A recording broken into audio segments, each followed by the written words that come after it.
কি হয়েছে তোমার? হ্যাঁ, তুমি এসেছো আমাকে দেখবে বলে? বলো। মিথ্যি একটা, সন্টু তো তুমি। কখন এসেছো তুমি? বলো, বলো না, বলো।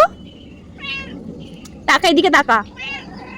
না না না, নামবি না আজকে তুই, আবার প্যান্ট নোংরা করবি না আজকে। তুমি খেয়েছো? কি খেয়েছো সোনা? কি খেয়েছো তুমি? তোমার ছোট্ট মিথ্যি মুখ দিয়ে কি খেয়েছো তুমি? যাবি বাড়িতে, যাবি আমার?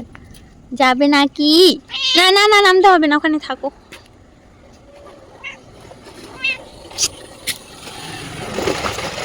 দেখ দেখ, তুই কত লোম ওড়াচ্ছিস বলতো? এত এত লোম ওড়াতে হবে না। মিথ্যি তো তুমি, একটু ছোট্ট মিথ্যি, একটু কুত্তি একটা। টাটা এখন, টাটা।